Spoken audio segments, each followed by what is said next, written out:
suatu hari, ada seorang mahasiswi bernama Vika yang menjalankan sebuah bisnis thrift.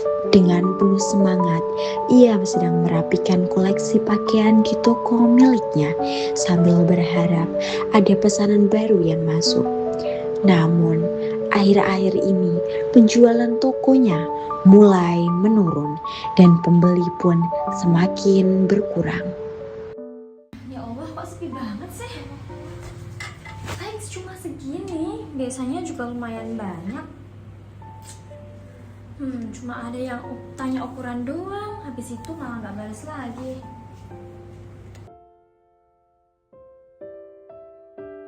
Padahal aku yakin banget kalau baju aku ini modelnya tuh gak kalah keren. Apa kurang menarik ya? Apa harganya terlalu mahal ya? Ya ampun, semoga kali ini aja ada yang beli. Kalau gini terus, bisa-bisa toko thriftku ini bangkrut deh lama-lama. Yang harinya, Vika menceritakan kondisi bisnisnya kepada kedua orang temannya, Sila dan Herlina. Ia berharap mendapatkan sudut pandang baru agar usahanya bisa kembali berkembang. Kok kamu dari tadi diem aja sih? Padahal biasanya rame. Ini nih lagi kepikiran toko thriftku. Emang kenapa? Bukannya kemarin laris manis? Itu dulu, kalau sekarang bahkan seminggu aja yang order tuh cuma 1. Serius? Iya, kalau kayak gini terus aku takut nih gak balik modal lagi. Coba lihat postingan di Instagram thriftmu. Oh, postingannya rapi sih. Tapi Tapi apa? menurutku kurang menarik deh. Maksudnya? Yaitu kamu fotonya cuma satu tipe, terus kayak modelnya monoton gitu. Jadi kalau misalkan aku pembelinya pun aku juga bingung. Masnya bingung tuh kayak aku nggak tahu bajunya kalau aku pakai modelnya kayak gimana, iya nggak? Iya bener, apalagi sekarang banyak penjual thrift yang udah pakai model, pakai video, pakai styling, terus juga ada live yang jualan kayak gitu, kan menarik kan? Sepakat.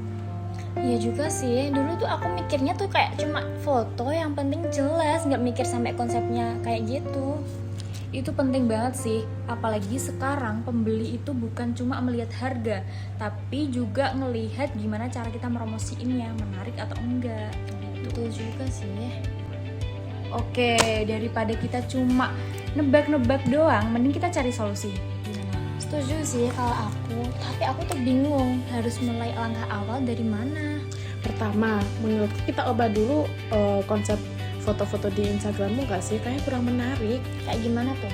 Tapi kita jangan buat foto doang dong, kita harus buat video juga. Iya, video. Setuju sih.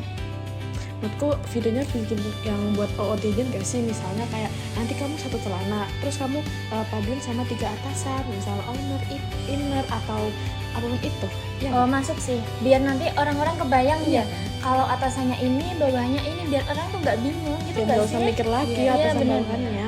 Tapi captionnya jangan harga doang dong, kita kasih kayak bahannya gimana, terus juga cocok buat apa, misal buat kerja, buat kuliah, kayak gitu nggak sih? Oh iya ya, kok aku baru kepikiran sih? Iya kan, apalagi sekarang TikTok rame. Mending kita kayak upload video singkat, gak usah ribet-ribet, yang penting estetik, pasti orang udah tertarik. Terus kayak di promo gitu nggak sih? Misalnya kayak beli 2 dapat free ongkir, terus kayak dapat scrunchie juga untuk pembelian 10 pertama. Gimana? Kalau scrunchie juga nggak terlalu mahal ya? Kan masih masuk akal ya harganya? Iya sih, apalagi kalau customer dikasih gratisan pasti pada seneng, apalagi Gen Z. Tapi kita juga harus ngasih informasi yang jelas, kayak ukurannya juga harus jelas. Soalnya kenapa? Biasanya tuh pembeli nggak jadi beli gara-gara takut nggak muat. Sepakat. Oke, mulai hari ini kita ubah konsep semuanya. Setelah menemukan berbagai ide, Vika dan teman-temannya mulai mempersiapkan segala kebutuhan untuk mewujudkan strategi yang telah mereka rencanakan.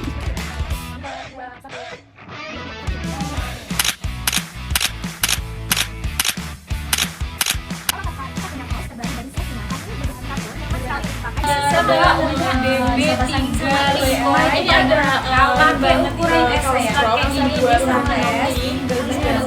Jangan ya,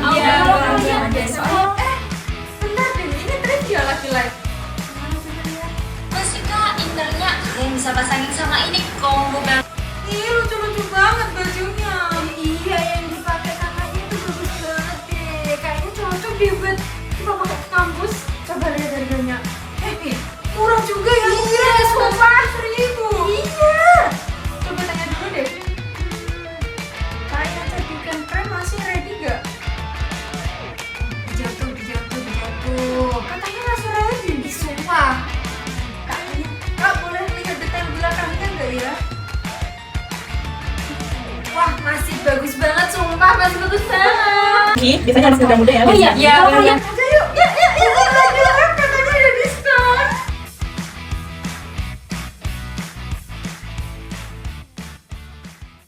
Dari cerita ini, kami belajar bahwa keberhasilan sebuah bisnis tidak hanya ditentukan oleh kualitas produk, tetapi juga oleh kreativitas dalam menghadapi tantangan. Dengan memanfaatkan media sosial, membuat konten yang menarik dan memahami kebutuhan pelanggan, bisnis thrift yang awalnya sepi dapat kembali berkembang.